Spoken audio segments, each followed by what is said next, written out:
दीनानाथ हॉस्पिटलमध्ये ज्यावेळेस 7 महिन्यांची गर्भवती महिला तिला लेबर पेन सुरू झाल्याने दाखल झाली होती, त्यावेळेस तिच्यावर तातडीनं उपचार सुरू करणं ही त्या डॉक्टरांची जबाबदारी होती. दीनानाथ मंगेशकर हॉस्पिटल असेल किंवा इतरही जे धर्मादाय रुग्णालय आहेत, कुणाकडूनही याचं योग्य प्रकारे पालन होत नाही. यामध्ये कुठंही ॲडव्हान्स डिपॉझिट याचा उल्लेख नाहीये. याचा अर्थ कायद्यानुसार कुठल्याही हॉस्पिटलला डिपॉझिट आणि ॲडव्हान्स पेशंटला मागता येत नाही. हे आमदारांच्या शिवसहायकाच्या पत्नी हे होत्या.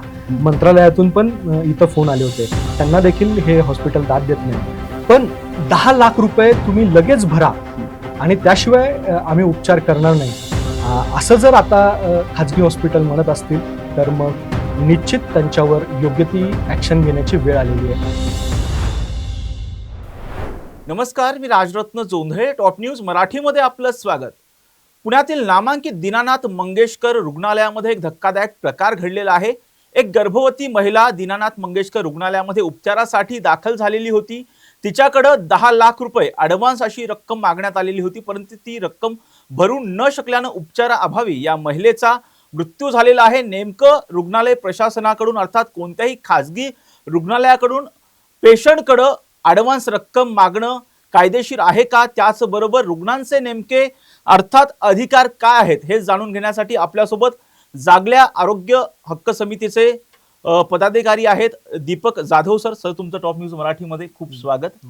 सर, आपण पाहतो की दीनानाथ मंगेशकर रुग्णालयामध्ये एक धक्कादायक प्रकार घडलेला आहे. एक गर्भवती महिला उपचारासाठी दीनानाथ मंगेशकर रुग्णालयामध्ये आलेली होती. ती पैसे भरू न शकल्यानं तिचा मृत्यू झालेला आहे. तुम्हाला पहिला प्रश्न असाच आहे, नेमकं ही ॲडव्हान्स रक्कम मागणं हे कायदेशीर आहे का? नमस्कार, मी महाराष्ट्र नर्सिंग होम ॲक्टची प्रत इथं घेऊन आलेलो आहे. या महाराष्ट्र नर्सिंग होम ॲक्टमध्ये रुग्णांचे काही अधिकार दिलेले आहेत. त्याच्यामध्ये सर्वात महत्त्वाचा हा अधिकार आहे की जर एखादा अत्यवस्थ रुग्ण असेल, इमर्जन्सीच्या काळामध्ये एखादा रुग्ण हॉस्पिटलला आला, तर त्या हॉस्पिटलनी डॉक्टरांनी त्याच्यावर तातडीनं उपचार सुरू करणं हे या कायद्यानुसार बंधनकारक आहे. त्यामुळं दीनानाथ हॉस्पिटलमध्ये ज्यावेळेस 7 महिन्यांची गर्भवती महिला तिला लेबर पेन सुरू झाल्याने दाखल झाली होती, त्यावेळेस तिच्यावर तातडीनं उपचार सुरू करणं ही त्या डॉक्टरांची जबाबदारी होती. मात्र तुम्ही 10 लाख रुपये भरा, मगच आम्ही तुमच्यावर उपचार सुरू करू, असं सांगून जवळपास 4 तास त्या महिलेला वेटिंगवर ठेवलं गेलं. त्यानंतर अखेर हॉस्पिटल आपल्यावर उपचार करत नाहीये हे पाहून तिच्या नातेवाईकांनी तिला वाकडीतल्या सूर्या हॉस्पिटलला घेऊन जाण्यात आलं. तिथं त्या महिलेचं सिझेरियन झालं. 2 जुळ्या बाळांना त्या महिलेने जन्म दिला.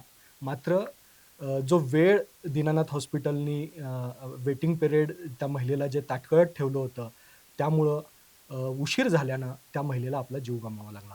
त्यामुळं हा जो आपला महत्त्वाचा हक्क आहे, त्या हक्काचं इथं उल्लंघन झालेलं आहे. त्यामुळं संबंधित हॉस्पिटलवर योग्य ती चौकशी करून सदोष मनुष्यवधाचा गुन्हा दाखल होणं आणि योग्य ती कारवाई होणं आवश्यक आहे.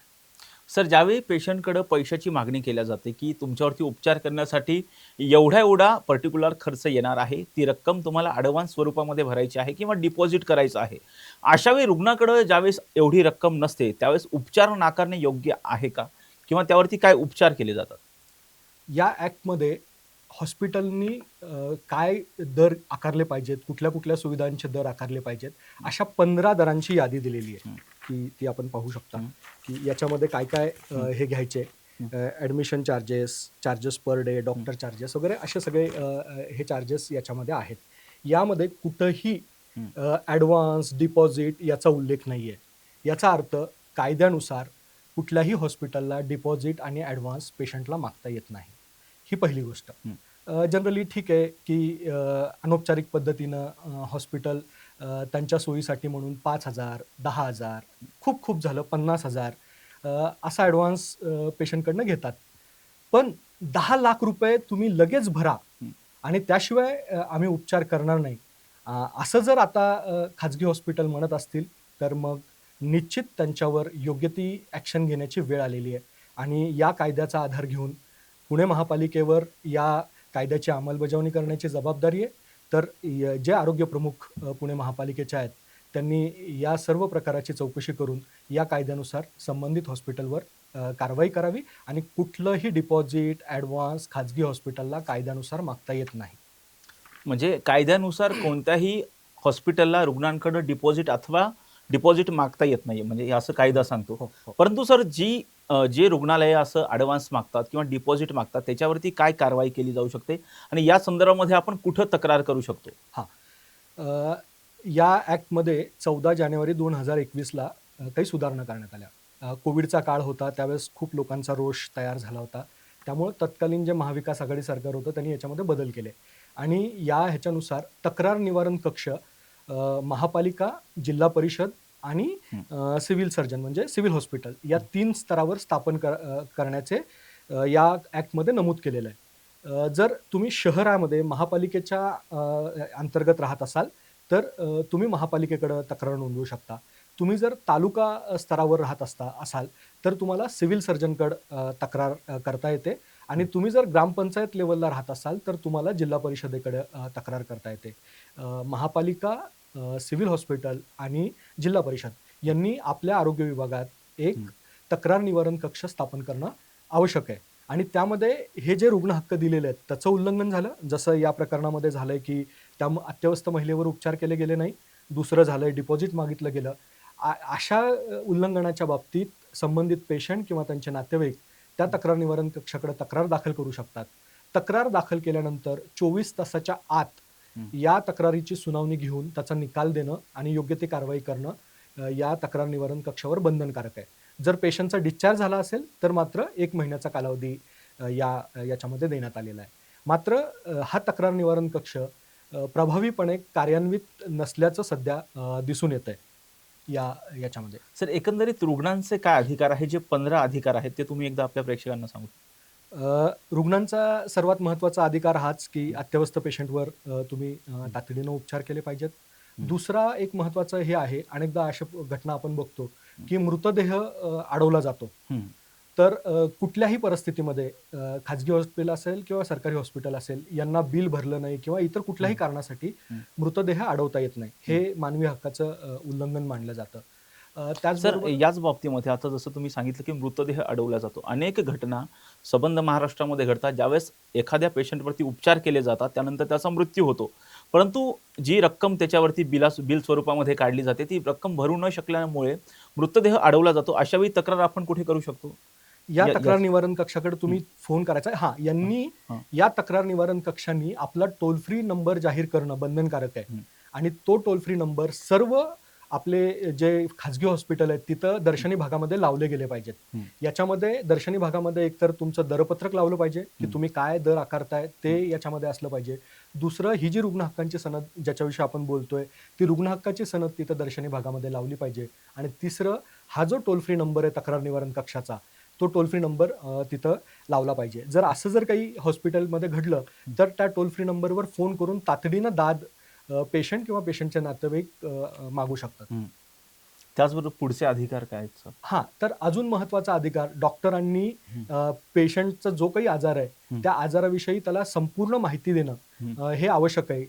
त्याचबरोबर ज्या तपासण्या केल्या जातात, हं. त्या तपासण्यांचे सर्व रिपोर्ट हे डॉक्टरांनी त्या रुग्णाला देणं आवश्यक आहे. त्याचबरोबर आपण बघतो की हॉस्पिटल असतं, हॉस्पिटलचं मेडिकल असतं. तर त्या आमच्याच मेडिकलमधून तुम्ही हं. औषधं घ्या, असं कुठलंही कंपल्शन पेशंटवर करता येत नाही. तिसरं तपासण्या आमच्या इथूनच तुम्ही केल्या पाहिजेत. असं देखील कुठलंही कंपल्शन पेशंटवर करता येत नाही.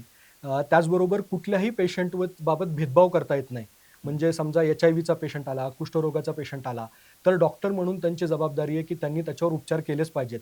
की आता आपण बघितलं कोविडमध्ये काही प्रायव्हेट हॉस्पिटलनी सुरुवातीच्या टप्प्यामध्ये उपचारच करायला नकार दिला घाबरून. तर असं या कायद्यानुसार त्यांना करता येत नाही. डॉक्टर म्हणून त्यांनी जी शपथ घेतलेली आहे किंवा त्यांचे जे कर्तव्य आहे, त्यामध्ये ते या अधिकारांना बांधील आहेत आणि हे अधिकाराचं पालन करणं हे त्यांच्यावर बंधनकारक आहे. सर आणखी काही अधिकार आहेत का?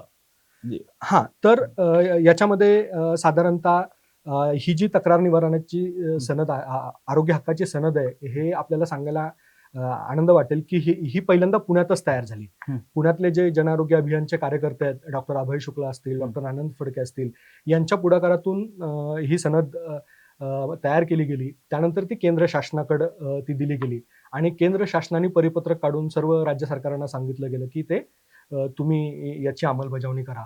आणि त्यानंतर महाराष्ट्र सरकारच्या तर जो अ, महाराष्ट्र नर्सिंग होम ॲक्ट आहे, की ज्याद्वारे सर्व खाजगी हॉस्पिटलची नोंदणी केली जाते.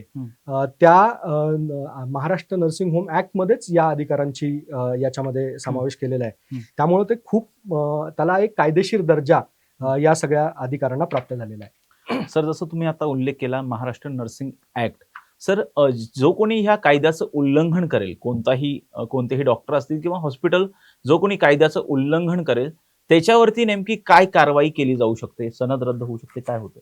हां, कारवाईचे अधिकार जसं हॉस्पिटलला तिथल्या स्थानिक स्वराज्य संस्थेकडे आपली नोंदणी करायची असते आणि पहिल्या टप्प्यामध्ये तर जे तक्रार निवारण कक्षाचे अधिकारी आहेत हे सुनावणी घेतील, दोन्ही बाजूचा जाब घेतील. त्याच्यानंतर हॉस्पिटलला निर्देश दिले जातील. समजा ज्या रुग्ण हक्काचं उल्लंघन झालेलं आहे, की त्या ह्याच्यानुसार योग्य ती कारवाई करण्याचे त्यांना समज दिली जाईल किंवा नोटीस दिली जाईल आणि त्याचंही जर त्यांनी पालन केलं नाही, नोटिशीलाही दाद दिली नाही, तर त्यांच्या हॉस्पिटलचा परवानाही रद्द करण्याचा अधिकार या कायद्यानुसार महापालिका, जिल्हा परिषदा आणि सिव्हिल हॉस्पिटल यांना देण्यात आलेला आहे. सर, साधारणतः आपण बघतो ज्यावेळेस हे दीनानाथ मंगेशकर हॉस्पिटल सुरुवात होत होती त्यावेळेस असं सांगितलं जात होतं की 10 रुपयामध्ये सर्व उपचार मिळतील. परंतु आता पाहतोय आपण की 10 रुपयांमध्ये उपचार मिळण्यापेक्षा जवळपास 10 लाख रुपये भरा तेव्हाच आम्ही उपचार करू असं सांगण्यात आलेलं होतं आणि त्या उपचाराअभावी महिलेचा मृत्यू झाला. एकंदरीत हे धर्मादाय हॉस्पिटल जे असतात त्यांनाही काही वेगळी नियमावली असते का? म्हणजे सरकारी रुग्णालय किंवा धर्मादाय रुग्णालय यांच्यासाठी काही वेगळी नियमावली असते का? निश्चित. धर्मादाय रुग्णालयांना सरकारकडून अनेक प्रकारच्या सवलती दिल्या जातात. दीनानाथ रुग्णालयाचं जर आपण उदाहरण घेतलं तर त्या रुग्णालयाला 9 एकर जमीन ही फुकटामध्ये दिलेली आहे. अगदी नाममात्र ₹1 भाडा करून त्यांना दिलेली आहे. त्यांना FSIच्या सवलती दिलेल्या आहेत. प्रॉपर्टी टॅक्समध्ये त्यांना सवलती दिल्या जातात आणि त्या धर्मादाय कायद्यानुसार त्यांनी 20% रुग्णांवर त्यातल्या 10% रुग्णांवर मोफत उपचार केले पाहिजेत आणि दुसरे जे 10% रुग्ण आहेत त्यांच्यावर 50% सवलतीच्या दरामध्ये उपचार करणं बंधनकारक आहे. त्याच्यामध्ये पहिले जे 10% रुग्ण आहेत त्यांच्या उत्पन्नाची मर्यादा ही ₹1,80,000 ठरवून देण्यात आली आहे आणि दुसरे जे 50% सवलतीच्या दरामध्ये उपचार करायचे आहेत त्यांच्या उत्पन्नाची मर्यादा ही ₹3,80,000 ठरवून देण्यात आली आहे. जरी हा कायदा इतक्या चांगल्या पद्धतीने केलेला असला तरी दीनानाथ मंगेशकर हॉस्पिटल असेल किंवा इतरही जे धर्मादाय रुग्णालय आहेत कुणाकडूनही याचं योग्य प्रकारे पालन होत नाही. अगदी आमदार खासदारांनी याविषयी तक्रारी विधिमंडळामध्ये केलेल्या आहेत. अगदी आमदार खासदारांना हे दाद देत नाही. म्हणजे इथेही आपण बघतोय की हे जे पेशंट होते हे आमदारांच्या शिवसहायकाच्या पत्नी हे होत्या. मंत्रालयातून पण इथं फोन आले होते. त्यांना देखील हे हॉस्पिटल दाद देत नाही. मग मला सांगा, सामान्य माणूस ज्यावेळेस ही धर्मादायची सवलत त्या हॉस्पिटलला मागतो त्यावेळेस हे काय त्यांच्याशी वागत असतील किंवा काय हे करत असतील त्याची कल्पना या एका छोट्या उदाहरणावरून आपल्याला येऊ शकते. सर, आपण बघतोय की महाराष्ट्र शासनाने अनेक योजना आरोग्यासाठी आणलेल्या आहे. जसं महात्मा फुले जन आरोग्य योजना आहे. अशा योजना संदर्भामध्ये तक्रारी असतील, ज्यावेळेस आपण बघतो की बऱ्याच हॉस्पिटलमध्ये अशी पेशंटच घेतली जात नाहीत, अशा अनेक तक्रारी येतात. अशा वेळी हे पेशंट कुठे तक्रार करू शकतात? हां, तर जे मोठ्या स्वरूपाचे आजार आहेत, दुर्धर आजार आहेत, हार्ट अटॅक असेल, कॅन्सर असेल, की ज्यामध्ये व्यक्तीचा जीव जाऊ शकतो, अशा आजारांसाठी महाराष्ट्र सरकारने महात्मा फुले जीवनदायी आरोग्य योजना सुरू केली. 2012 पासून या योजनेला सुरुवात झाली. अत्यंत चांगली आणि ही योजना आहे. त्या ह्याच्यामध्ये तुमचे पूर्ण उपचार हे मोफत केले जातात. मात्र आत्ता सध्याच्या परिस्थितीमध्ये अशा अडचणी जाणवत आहेत की सरकारकडून महात्मा फुले योजनेअंतर्गत पण खाजगी हॉस्पिटल पैसे घेतात आणि पेशंटकडून पण पैसे घेतात. असे काही गैरप्रकार या हॉस्पिटलकडून होताना दिसत आहेत. दुसऱ्या बाजूला शासनाकडून पण हॉस्पिटलचे जे दर या ह्याच्यातले वाढवून देणं आवश्यक आहे ते देखील शासनाकडून दिले गेले नाहीयेत. त्यामुळं पण काही संघर्षाची अशी परिस्थिती तयार झालेली दिसतीये. तर या ह्याच्यामध्ये सुधारणा होऊन ही योजना चांगली करणं हे खूप आवश्यक आहे आणि महात्मा फुले योजनेचा पण एक टोल फ्री नंबर आहे. त्या टोल फ्री नंबरवर आपण आपली तक्रार करू शकतो. सर, आपण साधारणतः बघतो की रुग्णसेवा हीच ईश्वर सेवा असं समजलं जातं. जर कुठे ऍक्सिडेंट झाला तर आपण तातडीने अँब्युलन्स बोलवतो आणि त्या रुग्णाला थेट हॉस्पिटलमध्ये भरती करण्यासाठी पहिल्यांदा प्राधान्य देतो. अशा वेळी आपण बघतो की बरेच डॉक्टर ज्यावेळेस रुग्ण रुग्णाला आपण हॉस्पिटलमध्ये नेतो त्यावेळेस त्याला भरतीच करून घेतल्या जात नाही. बरोबर. मग अशा वेळी काय तक्रार करू शकतो आपण? हा, तर अत्यवस्थ पेशंट असेल किंवा हे असेल, त्याला जर नकार दिला हं. तर तो तातडीनं संबंधित महापालिका, जिल्हा परिषद किंवा सिव्हिल हॉस्पिटल इथं संपर्क साधू शकतो.